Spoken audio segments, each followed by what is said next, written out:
and get started. I am going to share my screen.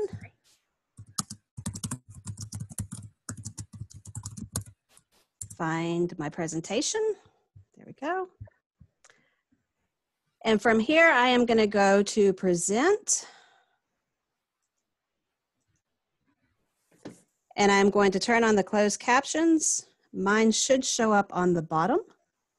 And I hope that everybody is able to see them.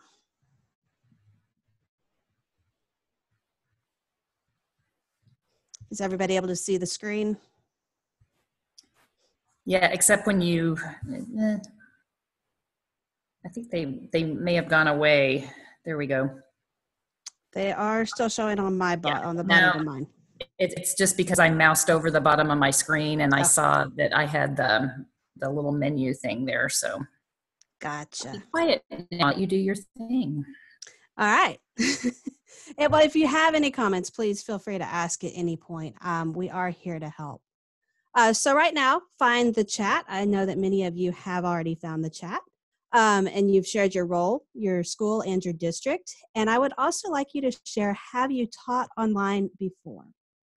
Or is this a brand new thing for you?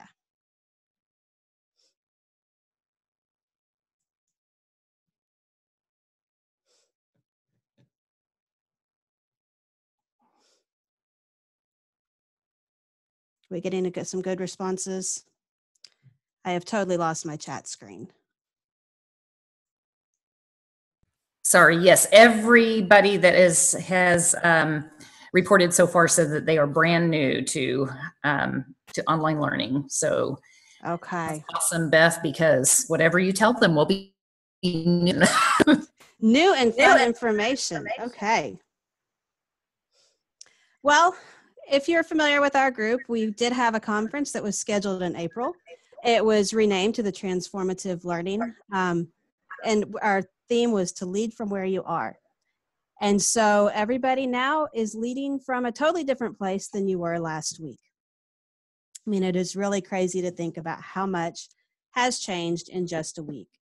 So today we're going to talk about leading from where you are and how to teach online, just the very bare bone basics, some things that you're going to have to think about, and some decisions you're going to have to make. If you are an administrator in the room, some decisions you may have to help some of your teachers make. This really can apply to everyone as we are trying to make this transition. Here is our Region 10 digital and distance learning teams. I am Beth Oliver. Nancy Watson is my assistant. Lori Aiden is also here. She has also taught online before, so she will be able to offer some input as we go through this. Here is our bit.ly for our webinar series that will be going on Wednesday through Friday. Wednesday and Thursday are pretty much set. Friday, we are going to set at lunch as we talk about what we have found needs to be done, needs to be redone. Your comments about what you need are being taken into serious consideration as we really want to help you. And we want to be able to provide something that will assist you immediately. So if you have questions as you're asking things, please know that we are paying attention and we are going to set the Friday soon. So if you're teaching online for the very first time, there is a lot of stuff to think about.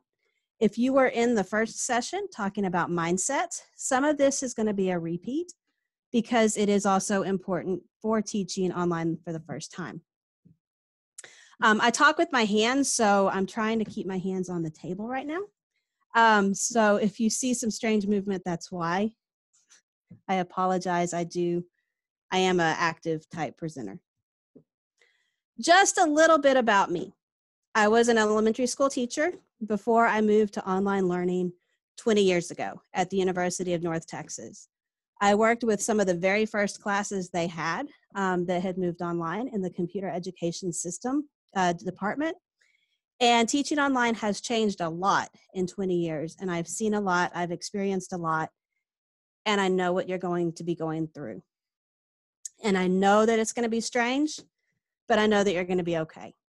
And the picture there is a picture from last November when I went to the San Diego Zoo, and a bird decided it needed to start pecking my head. It was fun, but it was strange, and it kind of goes with the whole theme of this is a little bit unusual for everyone, but you're going to be okay. So what do you need to consider first? You're going to probably want to start a checklist. Start thinking about what you need to do and where you need to start. The first thing you really need to start thinking about is how are you going to be providing the materials to the students? This is really going to depend on your district and on your school. You may have a learning management system, such as Google Classrooms. You may have Canvas. You may have Schoology. You may have Neo. You may have Blackboard. There are a lot of different systems out there that schools are using. And if you have access to one of those, that's probably what you're going to be using. Some people will be sending stuff straight through email to their students or to parents. I've already gotten emails from my kids' teachers saying, we will be emailing you with some more information. And we'll see what that looks like. Some teachers are using their websites that they have created on Google Sites or on a school website, depending on the district and the situation. And then sometimes you have to think about those who do not have any devices, and you may have to have hard copy packets. And then that comes the question that was asked during the break time. How do you get the packets to the kids? What if a kid doesn't have a printer? What if they can't get to the school? What do you do, and how do you handle that situation?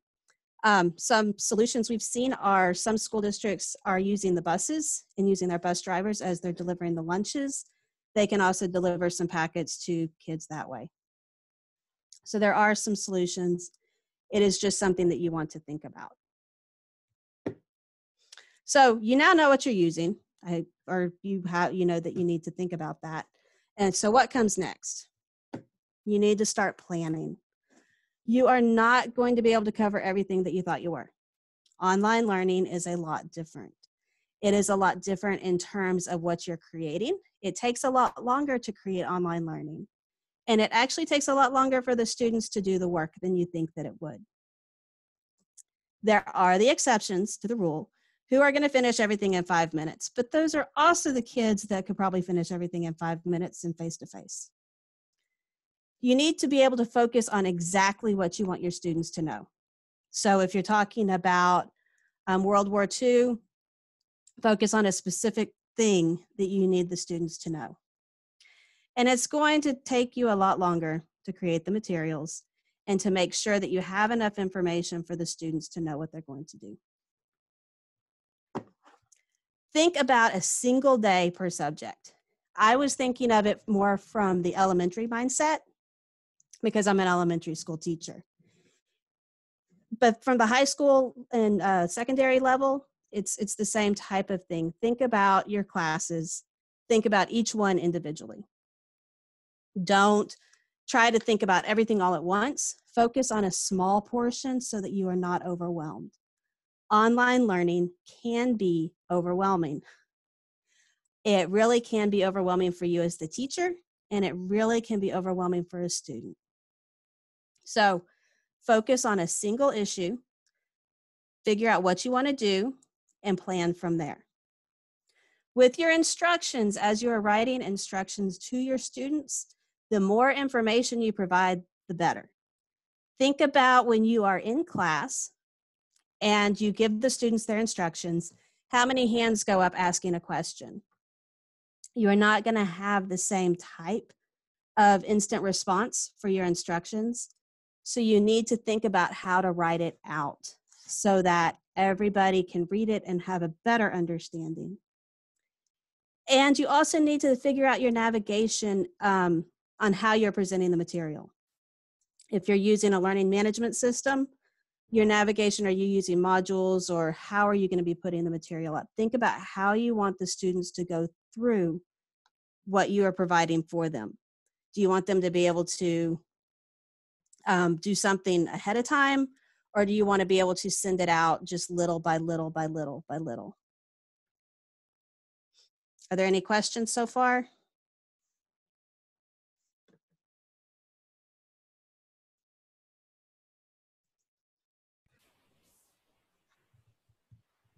So Casey had a question, what do you recommend?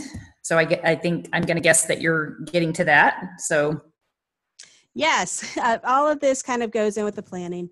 So with the navigation, you really want to keep it simple. With instructions, you really want to provide as much information as possible.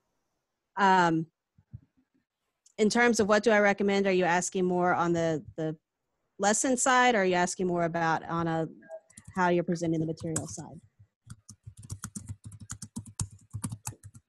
She said little by little or self-paced. What do you recommend there?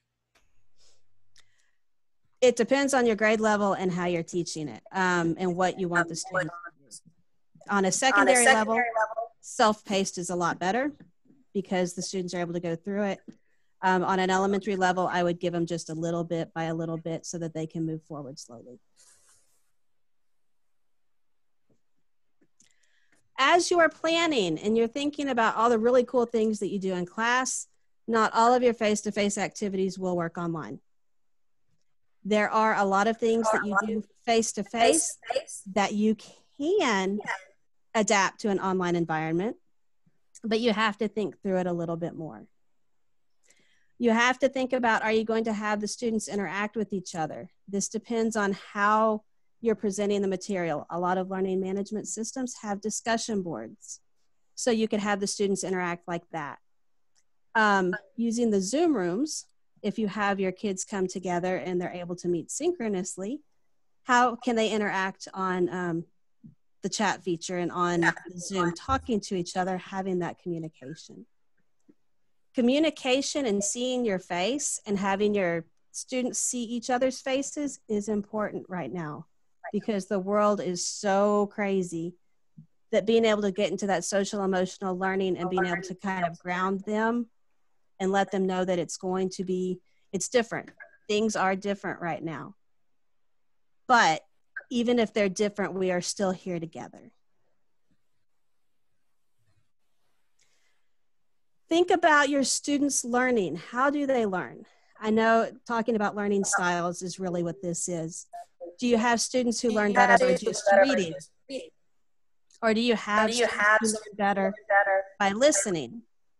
And you want to have options for both of them or all of them, because some of them are tactile, and being able to have them print something where they can actually touch it and manipulate it is also important.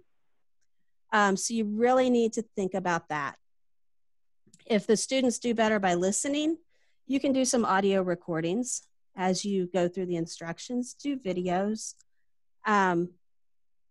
have different options for different students in different ways, just like what you do in a classroom.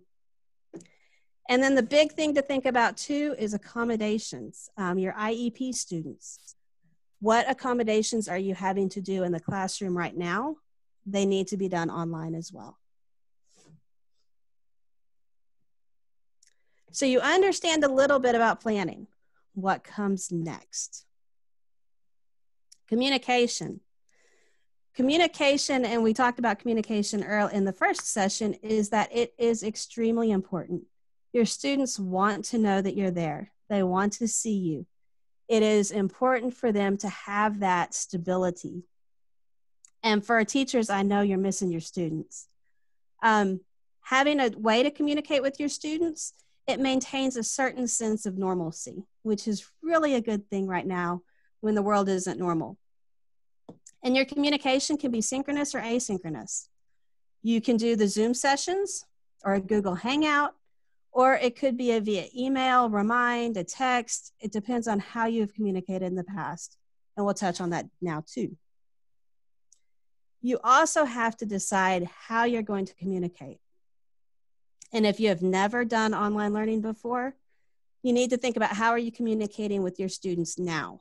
Are you communicating with your students when they were in a face-to-face setting? If not, you need to think about email.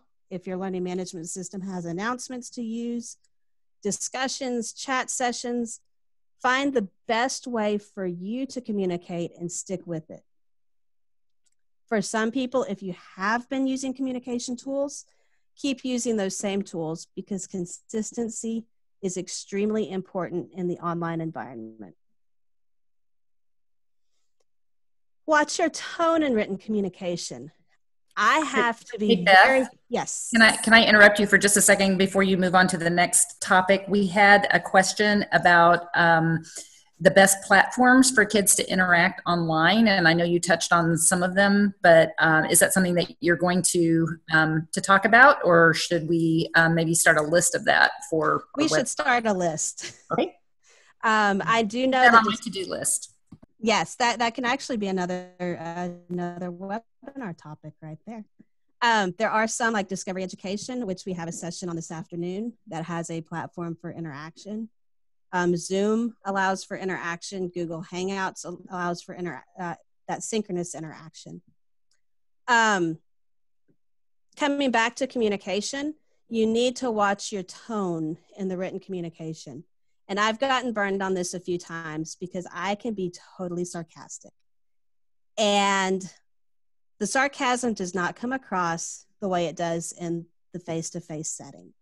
So be really careful on what tone you use and how it might be interpreted by your students. Provide encouragement. Your students don't know, they don't understand necessarily exactly what's going on. And when they're doing online learning for the first time, being able to encourage them saying, you're doing a good job. I know this is different, but you're doing a good job is extremely important. And if you use the students' names when you're communicating with them, if you are creating videos saying good morning, you know, call them by name so that they know that you remember who they are. So there is a lot to think about on how you're going to communicate with the students. So what do you do next? You pay attention to your own sanity. It's important. You need to set a schedule and stick to it. Don't fall into the trap I did with online learning. When I first started, I was like, I have to answer everything immediately. And I got questions at 2 a.m. and I would have it buzz my phone and I'd wake up and I'd respond to it. Don't do that. Set a schedule and actually stick to it. Figure out when you're going to do your grading. If you do have students submitting assignments and you're going to grade it, are you going to grade it on Monday or on Friday afternoon? Pick a time. Let your students know when to expect the grades and to expect the feedback on the grades and stick to that. Set a time where you're going to check in on the class. If it's on a learning management system, you can come in, you know, multiple times a day to see who has been logging in, who's been checking in if there's questions. You don't have to stay on it constantly all day. I mean, it gets kind of boring staring at a screen that's not changing. And you also need to figure out, going back to communication, your responding time. Where I teach, I have to respond within 24 to 48 hours, Monday through Friday. The weekends are the weekends. So think about when you're going to respond, how long it might take you to respond, and make sure that your students know. Some schools might actually set your response time for you. They might expect you to respond if it comes in during work hours, that you have to respond within those hours. If it comes in after, there's a certain time frame of when you'll respond in the morning. Online teaching takes a lot of time. It really does. I can't stress enough about how much of a difference it is to teach from face-to-face to online. It can seem like a very lonely place as you are creating this. So please take time for you. Think about taking a break. In between the session, I actually stood up and did some jumping jacks just to take that break and take my mind off being online. Do something for you. Of course, right now, what I normally do is I go to the mall or I go to Target, and I can't do that. So take a walk around the neighborhood, see what's going on outside, watch a TV show, read a book. Do something that is special for you and allows you a little bit of time to relax. So I'm going to stop sharing so that I can see the chat. Let's talk. What about online teaching makes you the most nervous? And as you're looking at those questions, there was a question about an example schedule, and if you have a schedule that you've used successfully that you might share. I can create one. Do you want it to be on the secondary level or just in general? Just a teaching in general? There is a lot to learn up front, a whole lot. For kindergarten, you are going to do a lot of activities. You'll probably have a lot of videos. You want to keep it short and simple for them. Their attention span is not great. You need to really think about what you want them to do. They are probably going to need to do a lot of offline activities where they're practicing their writing. Think about stuff that they could do. They might be able to take a picture of what they've done if you're working with manipulatives. Have them take a picture and show you what they're doing.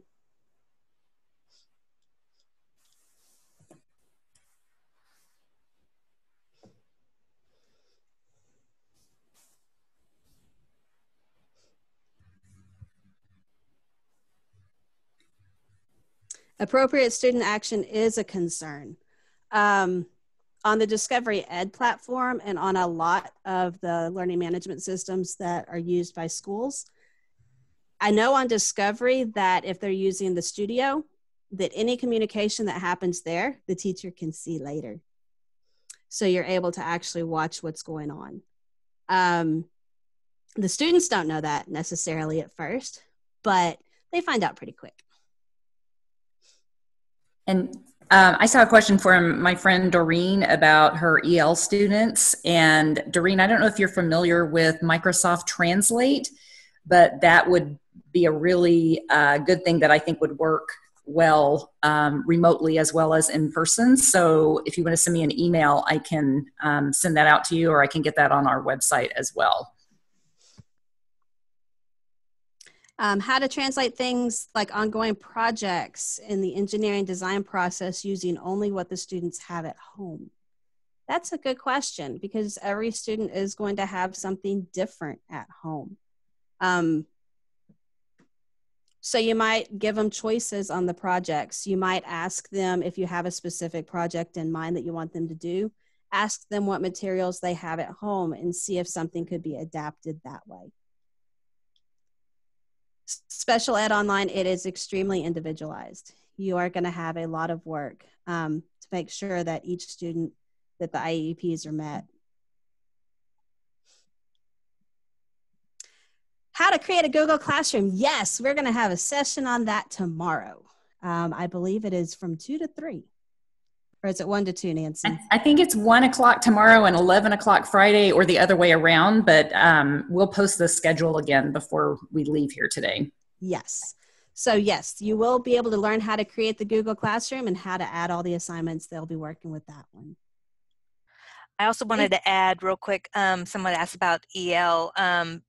We talk about Discovery a lot because that's another area that we're an expert in here at Region 10, but there are tons of resources in different languages in Discovery. And I know Beth mentioned it, but if your district does not use Discovery, they are offering it for free through the end of the semester. So just keep that in mind as well. You team teach with other teachers, depending and posting just one subject a day. You'll need to talk to the team teachers. For me personally, I would have a little bit from every subject, but unless you have like a serious project in a single subject that you want them to focus on, or maybe just Monday they do math, Tuesday they do reading, Wednesday they do writing, or figure out a way to try to combine them all back together. So it really, unfortunately, I hate to say that at times, but it depends on what your what your team teachers are doing and what your students need. I can see the benefit in all the different ways. Does anyone else have any thoughts?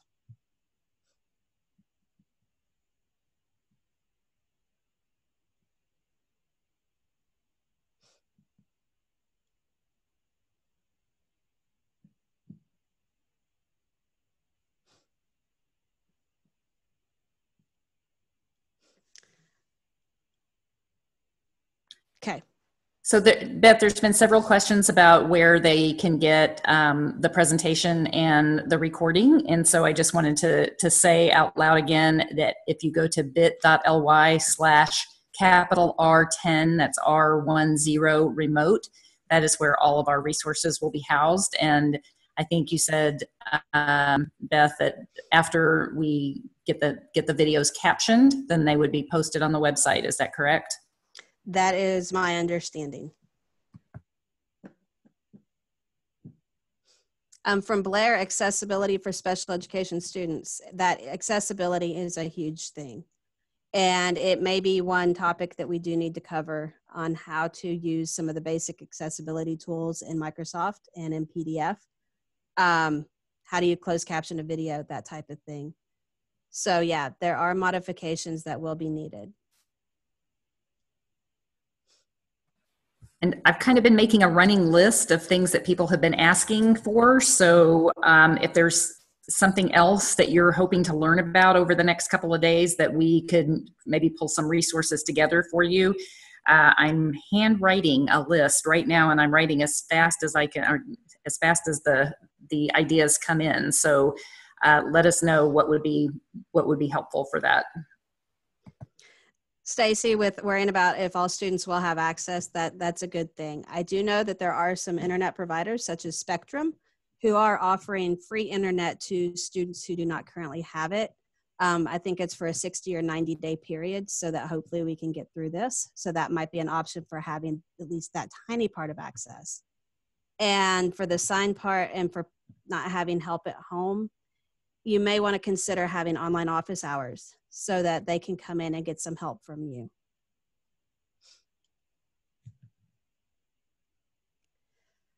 Having planning teaching schedules for an entire school, is it best to follow a bell schedule for each class or shorten the online instruction day?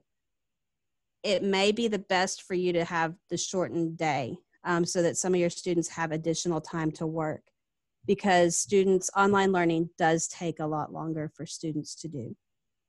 They have a lot more that they are working through. And like you said, you can't run the classes at the same time. So you're going to have to think about whether students are going from, like in a learning management system, going from one to the other, or if they're going to have access to everything at once and they just have to do when they have time.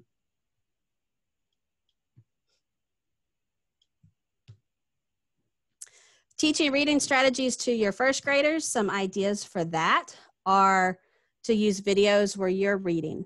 Hold the camera down to let them see as you're guiding through the words.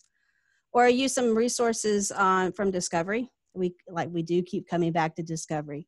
But there are also other sites that have some reading platforms that students will be able to use.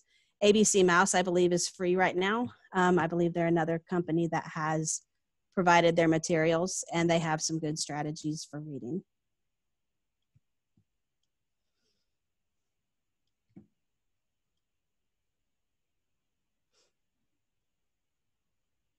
Someone asked about devices, and I saw a video from Wiley, from their superintendent, and they're a one-to-one district, but obviously they don't have enough devices for every child. It's one-to-one, I think, for upper grades.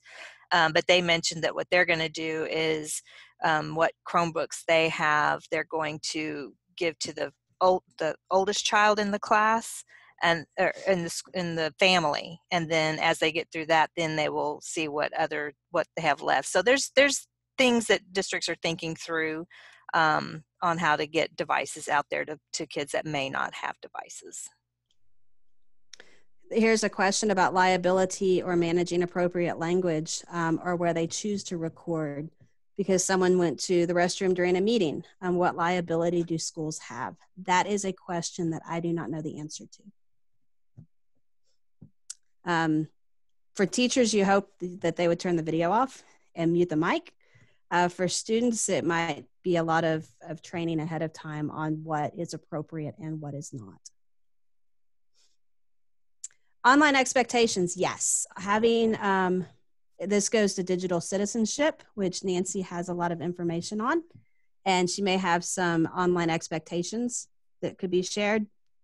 But yes, for students to know what is expected from them is extremely important for a kid.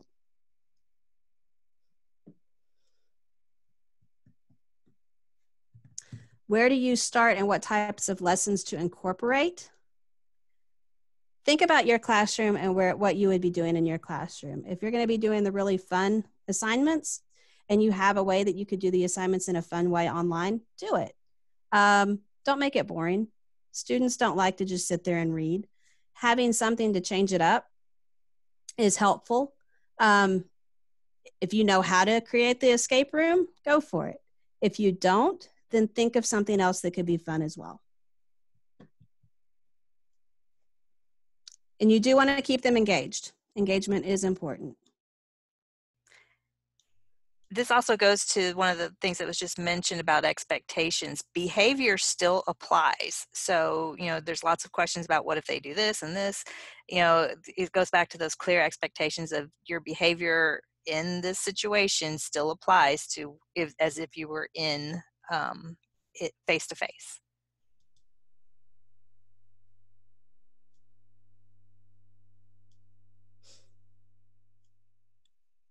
So the question about actual devices, I know Lori touched that. I know that my kids' school, they sent out an email asking what devices we had in the house. Of course, they did it via an online survey, and it was sent to us via online survey. So I'm not sure how many of the parents who don't have access to that are actually going to respond. But you can think about the type of devices students are going to use. A lot of tablets will be used. Some students might be logging in via the phone. It helps if you could find out what devices your students have so that you know what direction to kind of create and to go for.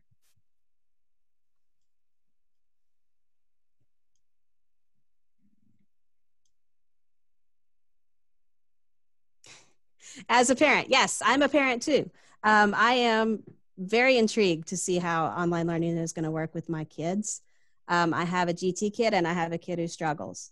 So it's going to be an adventure. We are trying to, as a family, incorporate more learning opportunities as we go outside. We've done a lot of nature walks, that type of thing. So at a middle school level, they might go outside and measure something, practice something, do something outside. Just to kind of keep the engagement up and keep them off the screen. So that goes back to thinking about what kind of offline activities you can do and thinking about having them take a video or a picture so that they can show you that they've done it as they are engaged in the activity. Get them to use their creative side. I mean, there's probably a lot of kids out there that love to draw. They can draw what they've learned. There's so many different ways that can, you can use let them try their talents out. Providing read alouds, you could do a Zoom session and record it. You could do just a quick video and put it on a YouTube link to do the read alouds. Actually, I gotta jump in on that because that's a big copyright violation to read aloud and do that where you might be recording it. So you need to check with the publisher. And I've seen a lot of chatter about this on Twitter. And some authors are okay with it, but their publishers are not. So you really need to double check those copyright issues. And sorry to jump in on that, but no, please do. I hadn't thought about that aspect. Yeah. So, so you're right, Heather, to whoever asked about that, to be concerned about just reading any old thing aloud over a recorded platform. A question about Zoom. We do have a Zoom session tomorrow morning. Yes, you can prevent students from sharing their screens. We will talk about how to do that in the settings where they are not able to share video.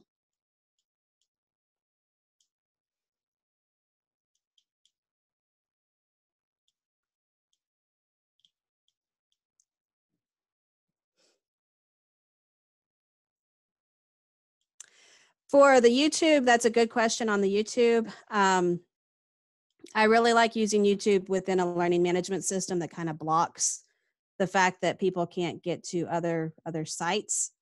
You might be able to embed, if you have a website, just embed the video itself so that they can't go to the wonderful comments and the extra links.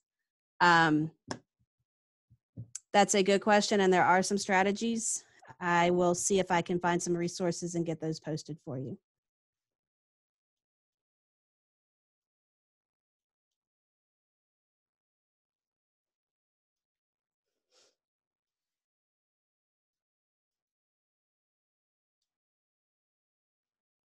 Recommend for teams or schools that require matching grade books. That is going to be a school question, and I would use a learning management system where it has a consistent look and feel.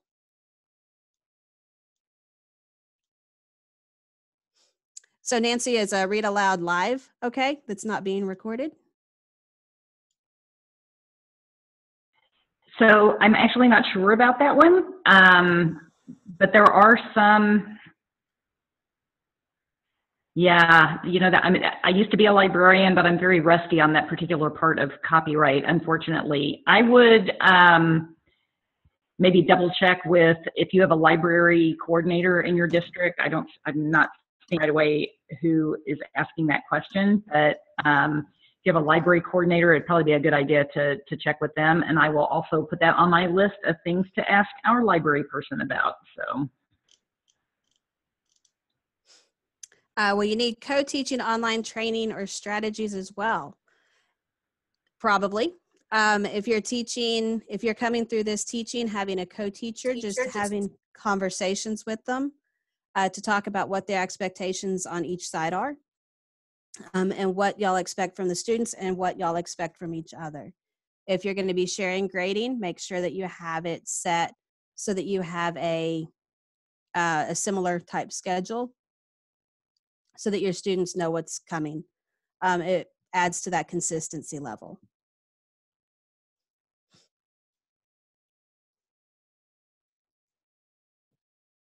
And with reading aloud, Discovery Education, I come back to that a lot, actually has audiobooks. So you might be able to use that as an option where they can listen to the stories, although you're not the one reading them.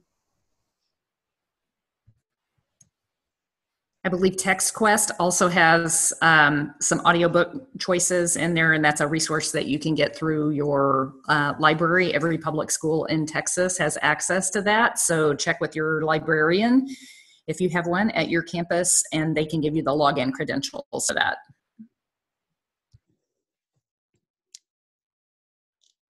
All right, I am going to share my screen for the last tiny little bit that we have.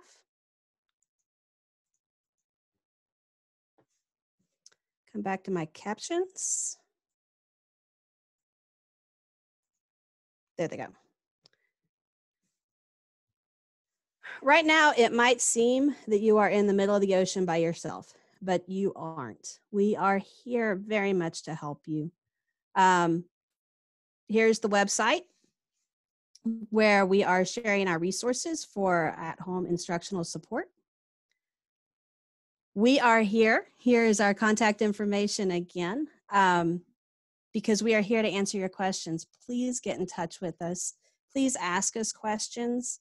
We want to help you. We really do want to help get through this. We know it's scary times. It's different times. And there's a lot that we can do to help answer and to hopefully help relieve some of the stress that you're feeling. Catherine has the Coffee EDU, and I believe Nancy as well, on Saturday, March 21st. It will be on Zoom. So it's a time to get together, talk, think about new ideas. I probably don't know how all the information. I know that they usually meet in person. But for this, they are going to be online via Zoom. So have your coffee cup or your tea or whatever. And Catherine will be sharing the link. How, Catherine? I think Catherine is not in here, but Oh, she and Martia are working on a plan, and I know that information about that will be coming out shortly, but it'll be a great way to do self-care. It's a great sort of an informal way to get together. Normally they meet in person, but since we can't do that right now, we're going to do a virtual meeting. And follow R10 Tech on Twitter if you don't already. And I'm sure there will be information posted there. You can also search Twitter for that hashtag #CoffeeEDU. And also share that link about the attendance, just in case people are missing that in the chat. yes, it's coming up. Perfect, great. All right, so here is the bit.ly for how to get my slides. Please feel free to use them and share them. That is the published link. So if you have questions about them, let us know. Again, here is our webinar schedule. Tomorrow we are starting off with Zoom. It's going to be short and sweet, talking about the basics on how to set up a room and talking about some of the features that you can use once you are inside the room. It may depend on what I'm sharing on that one, on what type of level you have, but we'll go through it and we'll talk and we'll answer questions. And then there will be a Google Classrooms. There will be creating videos, and the mindsets that was offered this morning will be offered again tomorrow. And check that link because Friday's schedule will be posted soon. Yes, and I was just going to say, based on the topics that people have suggested so far, we may be adding some additional sessions depending on how fast we can get them all together. Because there's some great suggestions, and we want to meet the needs of our participants and help you as much as we can. And Beth, this was so helpful. So I know I keep jumping in and interrupting you. That's good. So That's fine. Okay, good. I'm glad That's you don't mind, fine. because I have a bad habit. Well, when I teach online, I'm like, interrupt all you want. I want everyone to talk. I always want the conversation going. That's the type of teacher in person I am. So yes, I have no problem jumping in. So thank you for coming. Our next session will be at 1 o'clock. This is the bit.ly for the attendance. Please sign. I'm sure that they are putting that in the chat right now. If you have any questions, I am going to stick around at the end to answer.